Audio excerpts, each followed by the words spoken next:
Si Miguel de Cervantes hubiese nacido en Japón, pues El ingenioso hidalgo Don Quijote de la Mancha sería el libro de un japonés que lo que estaba era intentando ser samurái, pero un par de siglos después de que se terminasen los samuráis. Es decir, el libro sería muy distinto, no tendría nada que ver, bueno, tendría puntos en común, pero en lo fundamental yo creo que diferiría bastante. Sería bastante distinto. Sería muy extraño que se llamase El ingenioso hidalgo Don Quijote de la Mancha. Básicamente porque La Mancha pues está en el centro de la península ibérica, de España, no en Japón. Partiendo de ella todo sería al revés. Pero a que es interesante, a que tiene su puntito el imaginarte un Quijote samurái. Estaría, ¿no? Y yo te lo dejo ahí como idea introductoria, que no tiene absolutamente nada que ver con lo que va a suceder en este episodio, pero bueno, también está bien ejercitar la imaginación, que ya se ejercita bastante con la lectura del libro, ¿eh? Pero si la ejercitas por tu parte, pues siempre mucho mejor que mejor. Y yo creo que ya viene siendo momento de comenzar con el primer capítulo del episodio. Capítulo 21. Que trata de la alta aventura y rica ganancia del yelmo de Mambrino, con otras cosas sucedidas a nuestro invencible caballero. En esto comenzó a llover un poco y quisiera Sancho que se entraran en el molino de las Batanes, mas habíales cobrado tal aborrecimiento a Don Quijote por la pesada burla, recordar aquello del pom, pom, bueno, era el ruido este que escuchaban y no sabían lo que era, pues era el molino de los Batanes. Por la pesada burla que en ninguna manera quiso entrar dentro. Él dijo, yo no entro ahí ni de coña. Así, torciendo el camino a la derecha mano, dieron en otro como el que habían llevado el día de antes. De allí a poco descubrió Don Quijote un hombre a caballo que traía en la cabeza una cosa que relumbraba como si fuera de oro, y aún él apenas le hubo visto cuando se volvió a Sancho y le dijo, ¡tará! Paréceme, Sancho, que no hay refrán que no sea verdadero, porque todos son sentencias sacadas de la misma experiencia, madre de las ciencias todas, especialmente aquel que dice, donde una puerta se cierra, otra se abre. Dígolo porque si anoche nos cerró la aventura la puerta de la que buscábamos, engañándonos con los batanes, ahora nos abre de par en par otra para otra mejor y más cierta aventura pueda dar a la poca noticia de batanes ni a la oscuridad de la noche. Digo esto porque si no me engaño, hacia nosotros viene una persona que trae en su cabeza puesto el yelmo de Mambrino, sobre que yo hice el juramento, que sabes. Mire vuestra merced bien lo que dice y mejor lo que hace, dijo Sancho, que no querría que fuesen otros batanes que nos acabasen de abatanar y aporrear el sentido. Válate al diablo por hombre, replicó Don Quijote. ¿Qué va de yelmo a batanes? No sé nada, respondió Sancho, mas a fe que si yo pudiera hablar tanto como solía, que quizá dieran tales razones que vuestra merced viera que se engañaba en lo que dice. Sancho ya, como ve que no se puede fiar de Don Quijote, intenta suavemente decirle que no, que tiene la realidad distorsionada y nos pegarán. Pero bueno, este no quiere escuchar. ¿Cómo me puedo engañar en lo que digo, traidor escrupuloso? ¿Ves? Dijo Don Quijote. Dime, ¿no ves aquel caballero que hacia nosotros viene sobre un caballo rucio rodado que trae puesto en la cabeza un yelmo de oro? Lo que yo veo y columbro, respondió Sancho, no es sino un hombre sobre un asno, pardo como el mío, que trae sobre la cabeza una cosa que relumbra. Pues ese es el yelmo de Mambrino, dijo Don Quijote. Él ya tenía la idea formada, ya cuerpo a tierra, ya no hay nada que hacer. Apártate a una parte y déjame con él a solas. Verás cuán sin hablar palabra por ahorrar del tiempo concluyo esta aventura y queda por mí el yelmo que tanto he deseado.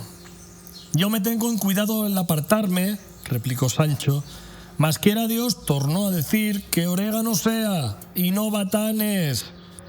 Ya os he dicho, hermano, que no me mentéis ni pienso más eso de los batanes, dijo Don Quijote, que voto y no digo más, que os batanes el alma. Calló Sancho, con temor que su amo no cumpliese el voto que le había echado, redondo como una bola. Es pues el caso que el yelmo y el caballo y caballero que Don Quijote veía era esto. Atención. Que en aquel contorno había dos lugares, el uno tan pequeño que ni tenía botica ni barbero, y el otro que estaba junto a él. Y así el barbero del mayor servía al menor, en el cual tuvo necesidad un enfermo de sangrarse y el otro de hacerse la barba, para lo cual venía el barbero y traía una bacía de azófar. Una bacía de azófar es como, como un recipiente que se colocaba debajo del cuello para que, pues es como si fuese una pila, pero para poderla transportar, una pila de transporte, una pila móvil. O sea, hoy día, cuando alguien se camperiza una furgoneta, pues la pila que ponen para el agua podría ser una bacía de barbero. Así de cutre era aquello y así de cutre es esto. Y quiso la suerte que al tiempo que venía comenzó a llover. Y porque no se le manchase el sombrero, que debía ser nuevo, se puso la bacía sobre la cabeza. Y como estaba limpia desde media legua, relumbraba. O sea, se puso la bacía en plan casco contra la lluvia, en plan paraguas, pero sin mástil. Y eso es lo que relumbraba. Y Don Quijote enseguida, como no tiene conocimiento, pues enseguida pensaba que era un casco dorado. Y no. Venía sobre un asno pardo, como Sancho dijo. Y esta fue la ocasión que a Don Quijote le pareció caballo rucio rodado y caballero y yelmo de oro, que todas las cosas que veía con mucha facilidad las acomodaba a sus desvariadas caballerías y malandantes pensamientos. Él todo lo deformaba hacia la misma óptica. Y cuando él vio que el pobre caballero llegaba cerca, sin ponerse con él en razones, a todo correr de Rocinante, le enristró con el lanzón bajo, llevando intención de pasarle de parte a parte. Poca tontería, ya ni mediaba palabra. Mas cuando a él llegaba, sin detener la furia de su carrera, le dijo: «Defiéndete, cautiva criatura, o entrégame de tu voluntad lo que con tanta razón se me debe». Imagínate el pobre barbero en el follón que se había metido sin venirlo venir. El barbero, que tan sin pensarlo ni temerlo vio venir aquella fantasma forma sobre sí, no tuvo otro remedio para poder guardarse del golpe de la lanza, sino fue el dejarse caer del asno abajo, catacloc, y no hubo tocado el suelo cuando se levantó más ligero que un gamo, ¡hop!, y comenzó a correr por aquel llano que no le alcanzara el viento. Dejóse la bacía en el suelo, con la cual se contentó Don Quijote, y dijo que el pagano había andado discreto y que había limitado al castor, el cual, viéndose acosado de los cazadores, se taraza y corta con los dientes aquello por lo que él, por distinto natura, sabe que es perseguido. Mandó a Sancho que alzase el yelmo, el cual tomándole en las manos dijo: «Por Dios que la bacía es buena y que vale un real de a 8 como un maravedí». Y dándole a su amo, pues se la puso luego en la cabeza, y rodeándola a una parte y a otra, buscándole el encaje como no lo hallaba, pues dijo: «Sin duda que el pagano a cuya medida se forjó primero esta famosa celada debió de tener grandísima cabeza, y lo peor de ello es que le falta la mitad». Claro, la mitad era la parte del ala que estaba cortada en semicírculo, en media luna, para que se acople al cuello de la persona a la que le estás afeitando la barba. «¿De qué ríes, Sancho?», dijo Don Quijote. «Rióme», respondió él, «de considerar la gran cabeza que tenía el pagano dueño de este almete, que no semeja sino una bacía de barbero pintipirada. ¿Sabes que imagino, Sancho, que esta famosa pieza de este encantado yelmo, por algún extraño accidente, debió de venir a manos de quien no supo conocer ni estimar su valor, y sin saber lo que hacía, viéndola de oro purísimo, pues debió de fundir la otra mitad para aprovecharse del precio, y de la otra mitad hizo esta que parece vacía de barbero, como tú dices». Ojo, la cabecita de este tío, que cuando ya la tiene muy cerca se da cuenta que es una vacía porque tonto no está, pero dice: no, esto es de oro y esto era de un casco, pues yo no me equivoco nunca, esto era de un casco que lo fundieron la mitad a la saca y la otra mitad me hago un casco con forma de vacía. Pero sea lo que fuere, que para mí que la conozco no hace el caso su transmutación, que yo la adereceré en el primer lugar donde haya herrero, y de suerte que no le haga ventaja ni aún le llegue la que hizo y forjó el dios de las herrerías para el dios de las batallas, que soy yo, claro. Y en este entretanto la traeré como pudiere, que más vale algo que no nada, cuanto más que bien será bastante para defenderme de alguna pedrada». Hombre, mal encaminado no iba, ¿no? «Eso será», dijo Sancho, si no se tira con honda, como si tiraron en la pelea de los dos ejércitos cuando les antiguaron a vuestra merced las muelas y le rompieron el alcuzado donde venía aquel benditísimo brebaje que me hizo vomitar las asaduras. Las asaduras sería vomitar, pero las tripas y los intestinos. No me da mucha pena el haberle perdido, que ya sabes tú, Sancho, dijo Don Quijote, que yo tengo la receta en la memoria. También la tengo yo, respondió Sancho, pero si yo le hiciere ni le probare más en mi vida, aquí sea mi hora. Cuanto más que no pienso ponerme en ocasión de haberle menester, porque pienso guardarme con todos mis sentidos de ser ferido ni de ferir a nadie. De lo de ser otra vez manteado no digo nada, que semejantes desgracias mal se pueden prevenir. Y si vienen, no hay que hacer otra cosa sino encoger los hombros, detener el aliento, cerrar los ojos y dejarse ir por donde la suerte y la manta nos llevare. Mal cristiano eres, Sancho, dijo oyendo esto Don Quijote, porque nunca olvidas la injuria que una vez te han hecho. Pues sábete que es de pechos nobles y generosos no hacer caso de niñerías. ¿Qué pie sacaste cojo? ¿Qué costilla quebrada? ¿Qué cabeza rota para que no se te olvide aquella burla?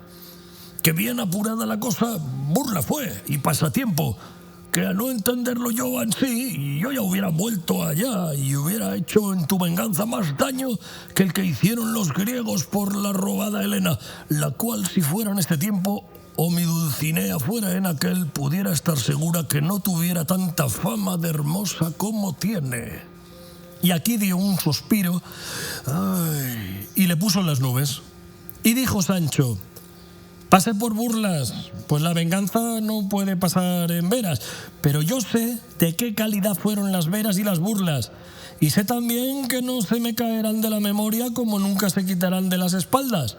Pero dejando esto aparte, dígame vuestra merced qué haremos de este caballo rucio rodado, que parece asno pardo, que dejó aquí desamparado aquel Martino que vuestra merced derribó, que según él puso los pies en polvorosa y cogió las de Villadiego, no lleva peregrino de volver por él jamás.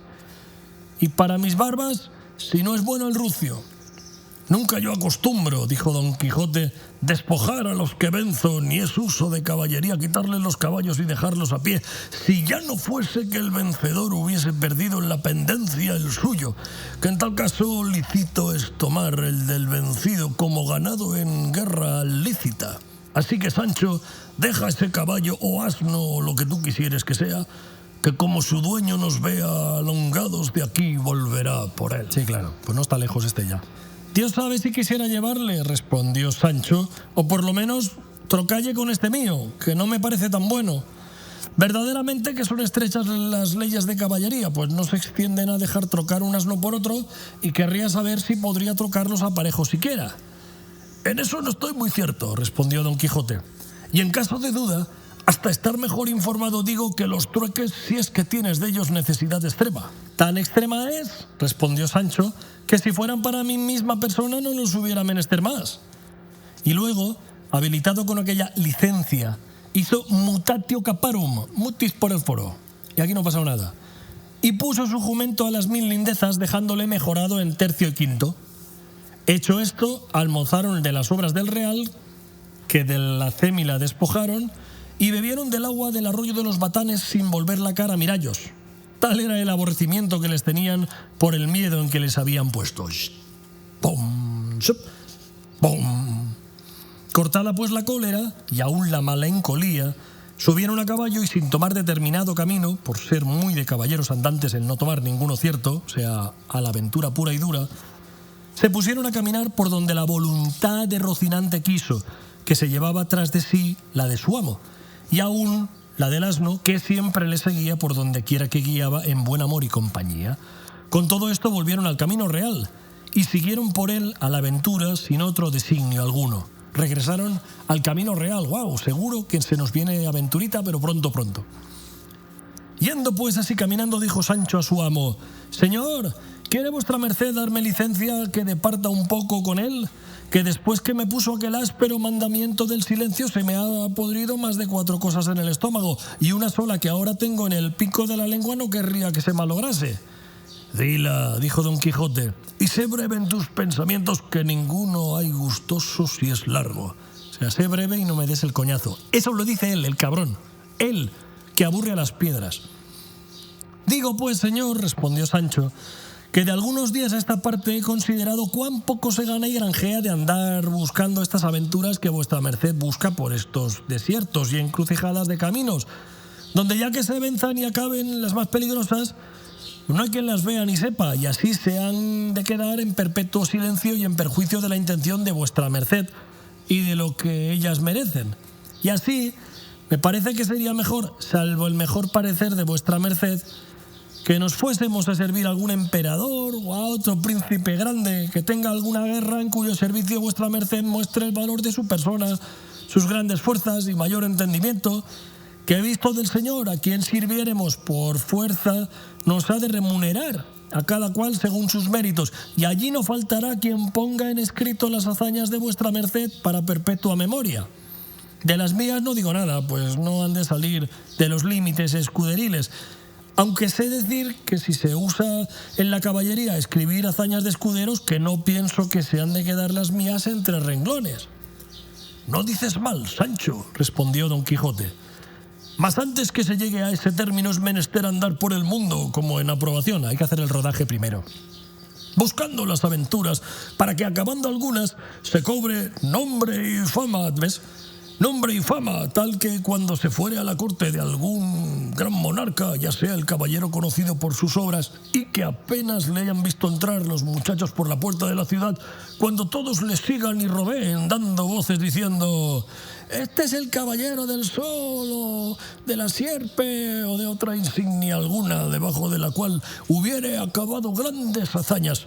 Este es, dirán, el que venció en singular batalla al gigantazo Brocabruno, el de la gran fuerza, el que desencantó al gran mameluco de Persia, del lago encantamiento en que había estado casi 900 años, bla, bla, bla, bla, bla. Y el que le pedía a Sancho que fuese breve, ¿eh? Si es que...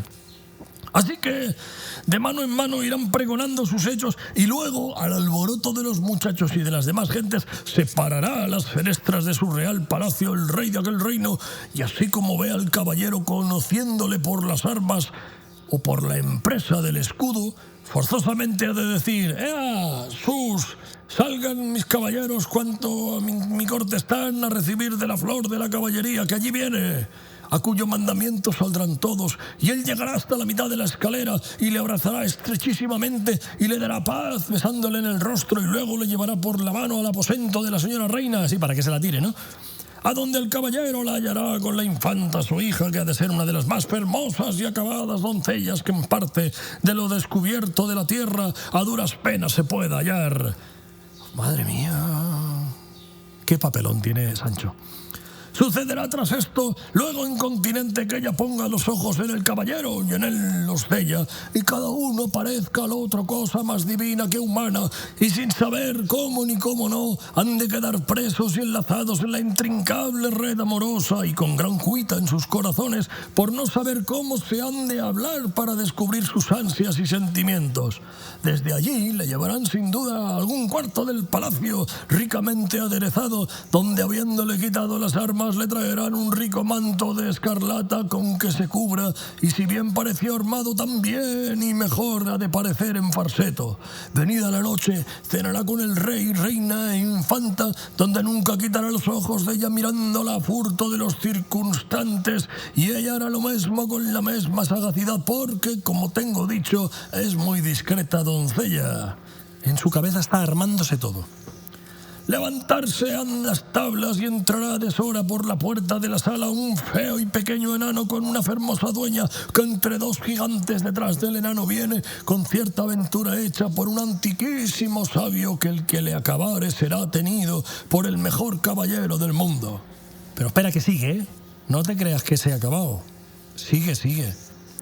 Mandará luego el rey que todos los que están presentes la prueben, y ninguno le dará fin y cima sino el caballero huésped, que mucho pro de su fama, de lo cual quedará contentísima la infanta y se tendrá por contenta y pagada, además por haber puesto y colocado sus pensamientos en tan alta parte. Y lo bueno es que este rey o príncipe o lo que es tiene una muy reñida guerra con otro tan poderoso como él, Y el caballero huésped le pide, al cabo de algunos días que ha estado en su corte, licencia para ir a servirle en aquella guerra dicha. Darásela el rey de muy buen talante, y el caballero le besará cortésmente las manos por la merced que le face. Y aquella noche se despedirá de su señora la infanta por las rejas de un jardín que cae en el aposento donde ella duerme, por las cuales ya otras muchas veces la había hablado, siendo medianera y sabidora de todo, una doncella de quien la infanta mucho se fiaba. Suspiraba él, desmayárase ella, traerá agua de la doncella, acuitaráse mucho porque viene de su señora. Finalmente la infanta volverá en sí y dará sus blancas manos por la reja al caballero, el cual se las besará mil y mil veces y se las bañará en lágrimas. ¡Uy, qué pena! Quedará concertado entre los dos del modo que se ha de hacer sus buenos o malos sucesos, y rogarle a la princesa que se detenga lo menos que pudiere. Prometéselo a él con muchos juramentos. Tórnale a besar las manos y despídese con tanto sentimiento. ¡Adiós!, que estará poco por acabar la vida. Vase desde allá a su aposento, échase sobre su lecho, no puede dormir del dolor de la partida, madruga muy de mañana, vase a despedir del rey y de la reina y de la infanta. Dítenle, habiéndose despedido de los dos, que la señora infanta está mal dispuesta y que no puede recibir visita. Piensa el caballero que es de pena de su partida tras pena. Está la doncella medianera delante, a lo de notar todo, váselo a decir a su señora, la cual la recibe con lágrimas y le dice que una de sus mayores penas que tiene es no saber quién sea su caballero y si es de linaje de reyes o no. Asegúrale a la doncella que no puede caber tanta cortesía, gentileza y valentía como la de su caballero, sino en sujeto real y grave. Consuélase con esto la cuidada, procura consolarse por no dar mal indicio de sí a sus padres, y a cabo de 2 días sale en público. Y solo le había dicho Sancho 3 palabras. 3 palabras o 4. Vamos a buscar a un rey que nos contrate. No, Don Quijote quiere ser autónomo o quiere ser artista. No quiere ser artista y que le conozcan por su fama. Y que luego cuando llegue pase todo esto que sigue rodando en su cabeza. Y Sancho sin poder hablar. Ya se ha sido el caballero, pelea en la guerra, vence al enemigo del rey, gana muchas ciudades, triunfa de muchas batallas, vuelve a la corte, ve a su señora por donde suele, conciértase que la pida su padre por mujer en pago de sus servicios. No se la quiere dar el rey porque no sabe quién es, pero con todo esto, o robada o de otra cualquier suerte que sea, la infanta viene a ser su esposa, y su padre lo viene a tener a gran ventura, porque se vino a averiguar que el tal caballero es hijo de un valeroso rey de no sé qué reino, porque creo que no debe de estar en el mapa. Mueres el padre, hereda la infanta, queda rey el caballero. En 2 palabras, aquí entra luego el hacer mercedes a su escudero y a todos aquellos que le ayudaron a subir a tan alto estado. Casa a su escudero con una doncella de la infanta, que será sin dudas la que fue tercera en sus amores, que es hija de un duque muy principal. Eso pido y barras derechas, dijo Sancho. A eso me atengo, porque todo al pie de la letra ha de suceder por vuestra merced, llamándose el caballero de la triste figura. Hombre, Sancho, lógicamente, si es que tienes que sospechar, claro, ¿no ves que no? No lo dudes, Sancho, replicó Don Quijote, claro que sí. Porque del mismo modo y por los mismos pasos que estoy contado, suben y han subido los caballeros andantes de ser reyes a emperadores. Solo falta ahora mirar qué rey de los cristianos o de los paganos tenga guerra y tenga hija hermosa. Pero tiempo habrá para pensar en esto, pues como te tengo dicho, primero se ha de cobrar fama por otras partes que se acuda a la corte. Primero hay que rodar.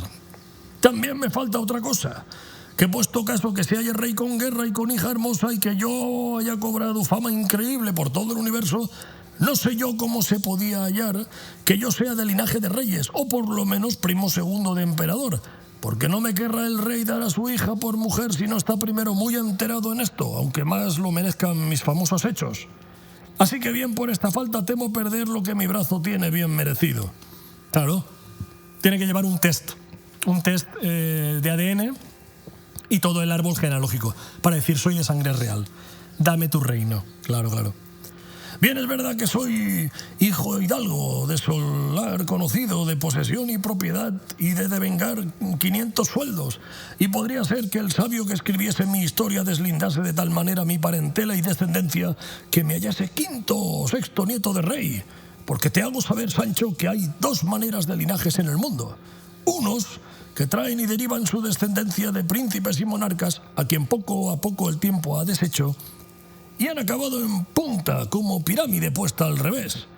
Otros tuvieron principio de gente baja. Bueno, como pirámide puesta al revés, bueno, yo también diría como embudo, pero bueno, es lo mismo, la misma metáfora. Otros tuvieron principio de gente baja y van subiendo de grado en grado, hasta llegar a ser grandes señores, de manera que está la diferencia en que unos fueron, que ya no son, y otros son, que ya no fueron. Y podría ser yo de estos que después de averiguado hubiese sido mi principio grande y famoso, con lo cual se debía de contentar el rey, mi suegro, que hubiera de ser. Y cuando no, la infanta me ha de querer de manera que, a pesar de su padre, aunque claramente sepa que soy hijo de un azacán, me ha de admitir por señor y por esposo.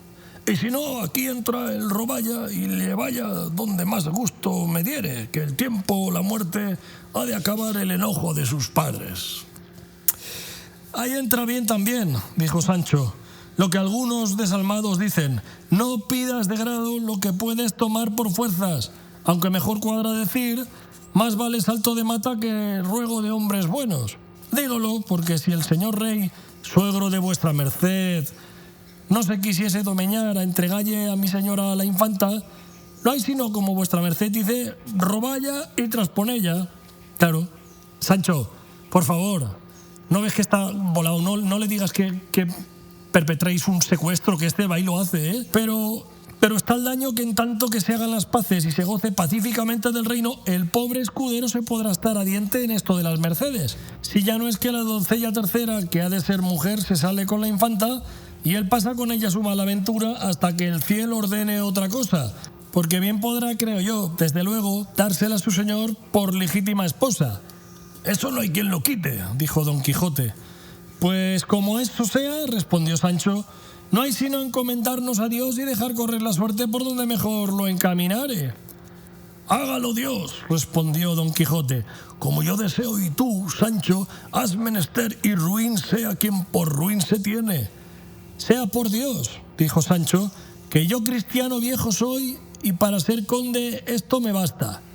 Y aún te sobra, dijo Don Quijote, y cuando no lo fueras, no hacía nada al caso, porque siendo yo el rey, bien te puedo dar nobleza sin que la compres ni me sirvas con nada, porque naciéndote conde, cátate ahí caballero, y digan lo que dijeren, que a buena fe que te han de llamar señoría, mal que les pese. Y montas que no sabría yo autorizar el litado, dijo Sancho. Dictado, has de decir, no litado, dijo su amo. Sean sí, respondió Sancho Panza. Digo que les sabría bien acomodar, porque por vida mía, que un tiempo fui muñidor de una cofradía y que me asentaba tan bien la ropa de muñidor que decían todos que tenía presencia para poder ser prioste de la misma cofradía. Pues, ¿qué será cuando me ponga un ropón ducal a cuestas o me vista de oro y de perlas a uso de conde extranjero? Para mí tengo que me han de venir a ver 100 leguas. Bien parecerás, dijo Don Quijote, pero será menester que te rapes las barbas a menudo, que según las tienes de espesas, aborrascadas y mal puestas, si no te las rapas a navaja cada 2 días por lo menos, a tiro de escopeta se echará de ver lo que eres. ¿Qué hay más?, dijo Sancho, sino tomar un barbero y tenerle asalariado en casa. Y aún, si fuere menester, le haré que ande detrás de mí como caballerizo de grande. Pues, ¿cómo sabes tú, preguntó Don Quijote, que los grandes llevan detrás de sí a sus caballerizos? Yo se lo diré, respondió Sancho.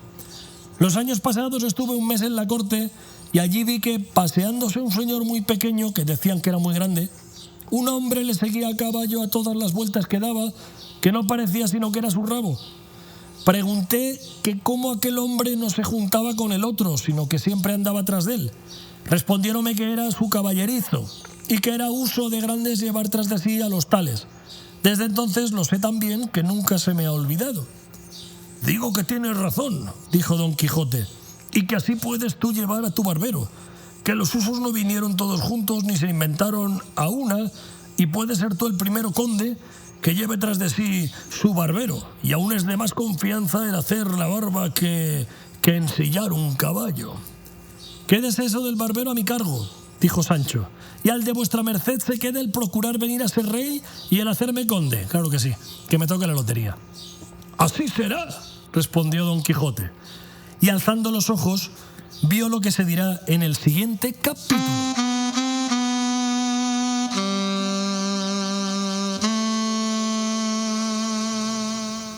Hagan juego, señores. ¿Quién está más loco de los dos? Pues yo ahora mismo, sinceramente, tengo serias dudas. Porque Sancho yo creo que se ha contagiado ya tantísimo de la situación, o es que estaba desesperado el pobre. Y nada, él se lo está comprando todos los argumentos, está dándole cuerda a su señor caballero y me está empezando a preocupar seriamente porque este señor está fuera de sí. Vamos a ver cómo sigue. Capítulo 23. De la libertad que dio Don Quijote a muchos desdichados que, mal de su grado, los llevaban donde no quisieran ir. Cuenta Cide Hamete Benengeli, autor arábigo y manchego, en esta gravísima, altisonante, mínima, dulce e imaginada historia, que después que entre el famoso Don Quijote de la Mancha y Sancho Panza, su escudero, pasaron aquellas razones que en el fin del capítulo 21 quedan referidas, que Don Quijote alzó los ojos y vio que por el camino que llevaba venían hasta 12 hombres a pie, ensartados como cuentas en una gran cadena de hierro por los cuellos y todos con esposas en las manos. Venían asimismo con ellos 2 hombres de a caballo y 2 de a pie, los de a caballo con escopetas de rueda y los de pie con dardos y espadas, que así como Sancho Panza los vio, dijo: «Esta es cadena de galeotes, gente forzada del rey que va a las galeras». Eran presos condenados que los enviaban a hacer funciones motrices dentro de un barco, es decir, a remar, a galeras. «¿Cómo gente forzada?», preguntó Don Quijote. «¿Es posible que el rey haga fuerza a ninguna gente?». «No digo eso», respondió Sancho, «sino que es gente que por sus delitos va condenada a servir al rey en las galeras de por fuerza». «En resolución», replicó Don Quijote, «como quiera que ello sea, esta gente, aunque los llevan, van de por fuerza y no de su voluntad». Así es», dijo Sancho. «Pues de esa manera, está maquinando ya esa cabecita», dijo su amo. «Aquí encaja la ejecución de mi oficio, desfacer fuerzas y socorrer y acudir a los miserables». «Advierta vuestra merced», dijo Sancho, «que la justicia, que es el mismo rey, no hace fuerza ni agravio a semejante gente, sino que los castiga en pena de sus delitos». Llegó con esto la cadena de los galeotes y Don Quijote, con muy corteses razones, pidió a los que iban en su guarda fuesen servidos de informalle y decille la causa o causas por que llevaban aquella gente de aquella manera. Una de las guardas de a caballo respondió que eran galeotes, gente de su majestad que iba a galeras y que no había más que decir, ni él tenía más que saber. «Con todo esto», replicó Don Quijote, «querría saber de cada uno de ellos en particular la causa de su desgracia». Añadió estas otras tales y de tan comedidas razones para movellos que le diesen lo que él deseaba, que la otra guarda de a caballo le dijo: «Aunque llevamos aquí el registro y la fe de las sentencias de cada uno de estos malaventurados, no es tiempo este de detenernos a sacarlas ni a leellas. Vuestra merced llegue y se lo pregunte a ellos mismos, que ellos le dirán si quisieren, que sí querrán, porque es gente que recibe gusto de hacer y decir bellaquerías». Con esta licencia que Don Quijote se tomara, aunque no se la dieran, se llegó a la cadena y al primero le preguntó que por qué pecados iba de tan mala guisa. Él respondió que por enamorado iba de aquella manera. «¿Por eso no más?», replicó Don Quijote. «Pues si por enamorar os echan a galeras, días a que pudiera yo estar bogando en ellas». «No son los amores como los que vuestra merced piensa», dijo el galeote, «que los míos fueron que quise tanto a una canasta de colar atestada de ropa blanca que la abracé conmigo tan fuertemente que no a quitármela la justicia por fuerza, aún hasta agora no la hubiera dejado de mi voluntad. Fue en fragante, No hubo lugar de tormento y concluyóse la causa acomodándome las espaldas con 100 y por añadidura 3 precisos de gurapas y acabóse la obra. ¿Qué son gurapas?, preguntó Don Quijote. Gurapas son galeras, respondió el galeote. Será un ladrón de ropa, el cual era un mozo de hasta edad de 24 años y dijo que era natural de Piedrahíta. Lo mismo preguntó Don Quijote al segundo, el cual no respondió palabra, según iba de triste y melancólico, mas respondió por él el primero y dijo: este señor va por canario, digo por músico y cantor. Pues ¿cómo?, replicó Don Quijote. ¿Por músicos y cantores también van a galeras? Sí, señor, respondió el galeote, que no hay peor cosa que cantar en el ansia. Antes he oído yo decir, dijo Don Quijote, que quien canta sus males espanta. Acá es al revés, dijo el galeote, que quien canta una vez llora toda la vida. No lo entiendo, dijo Don Quijote. Mas una de las guardas le dijo: señor caballero, cantar en el ansia se dice entre esta gente non santa, confesar en el tormento. A este pecador le dieron tormento y confesó su delito, que era ser cuatrero, que es ser ladrón de bestias. Y por haber confesado le condenaron por 6 años a galeras, amén de 200 azotes que ya lleva en sus espaldas. Y va siempre pensativo y triste porque los demás ladrones que allá quedan y aquí van le maltratan y aniquilan y le escamecen y tienen en poco porque confesó y no tuvo ánimo de decir nones. Porque dicen ellos que tantas letras tiene un no como un sí y que harta aventura tiene un delincuente que está en su lengua, su vida o su muerte, y no en la de los testigos y probanzas. Y para mí tengo que no van muy fuera de camino. Ya, este lo habían pillado, lo habían torturado, cantó, y entonces los otros además ahora le hacen la vida imposible por traidor. Y yo lo entiendo así, respondió Don Quijote.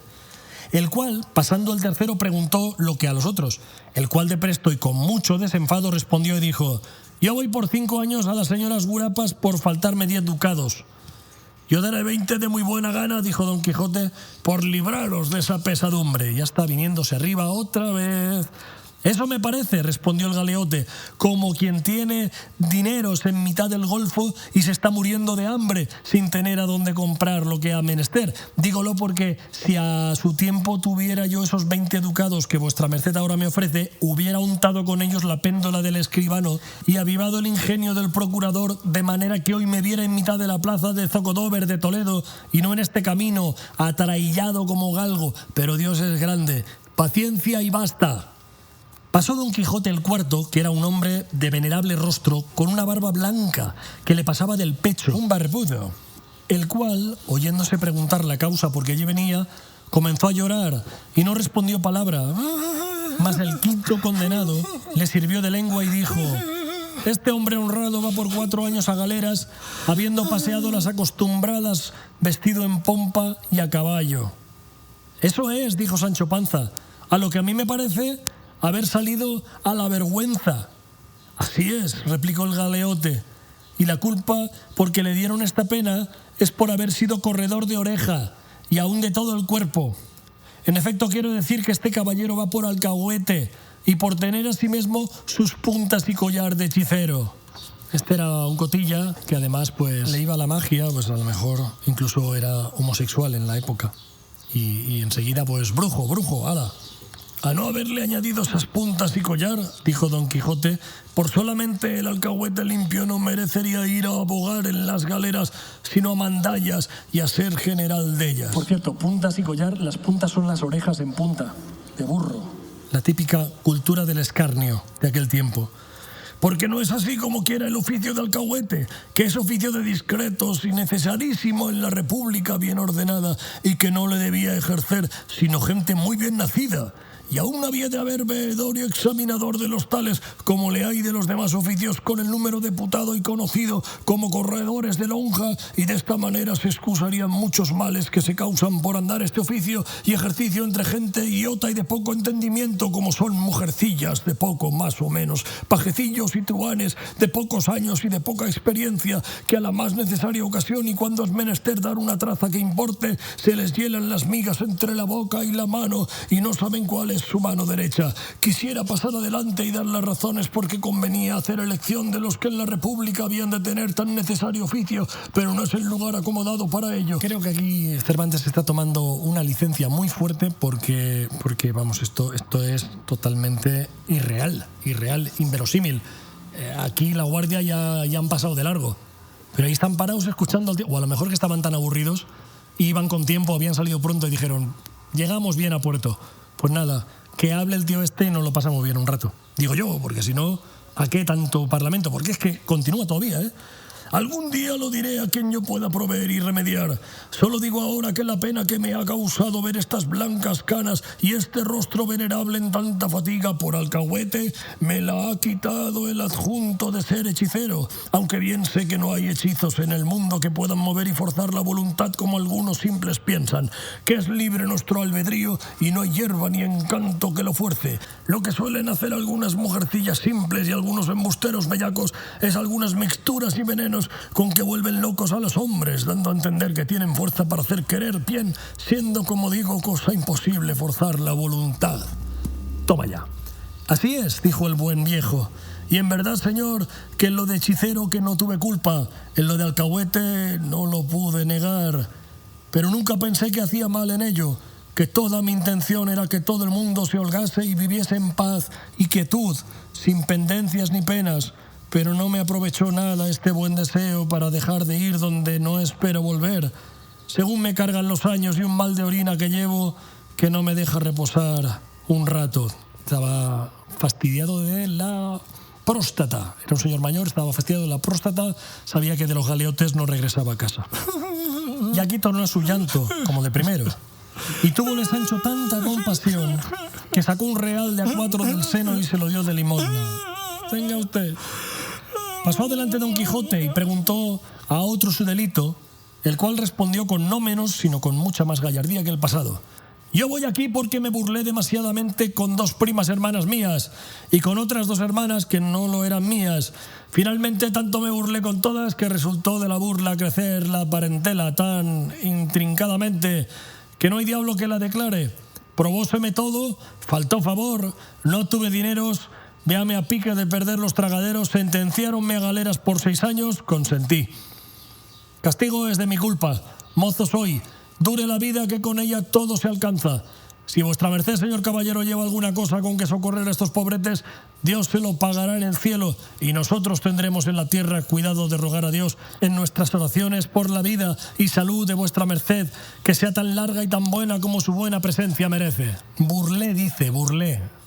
Parece como cuando el Fari decía deja que camelen los chiquillos con la mandanga, que camelen. Este burló, yació. Este lo que pasa es que se acostaba con todas, con las hermanas, con las primas, con todas, y luego empezó a tener críos y bueno, pues no tenía dinero para mantenerlos y pues a galeotes. Menudo artista. Este iba en hábito de estudiante y dijo una de las guardas que era muy grande hablador y muy gentil latino. Tras todos estos venía un hombre de muy buen parecer, de edad de 30 años, sino que al mirar metía un ojo en el otro un poco. Era medio estrábico. Venía diferentemente atado que los demás porque traía una cadena al pie tan grande que se le liaba por todo el cuerpo y 2 argollas a la garganta, la una en la cadena y la otra de las que llaman guardaamigo o pie de amigo, de la cual descendían 2 hierros que llegaban a la cintura, en los cuales se hacían 2 esposas donde llevaba las manos, cerradas con un grueso candado, de manera que ni con las manos podía llegar a la boca, ni podía bajar la cabeza a llegar a las manos. O sea, era una especie de Aníbal Lecter, faltaba el carrito. Preguntó Don Quijote que cómo iba aquel hombre con tantas prisiones más que los otros. Respondióle la guarda, porque tenía aquel solo más delitos que todos los otros juntos y que era tan atrevido y tan grande bellaco que aunque le llevaban de aquella manera no iban seguros de él, sino que temían que se les había de huir. ¿Qué delitos puede tener?, dijo Don Quijote, si no han merecido más pena que echarle a las galeras. Va por 10 años, replicó la guarda, que es como muerte civil. Un inciso, cada vez que digo replicó la guarda, no es una guarda femenina, sino la guardia, es el guardia, la guarda, es la función que realiza la persona, eran todo hombres. No se quiera saber más, sino que este buen hombre es el famoso Ginés de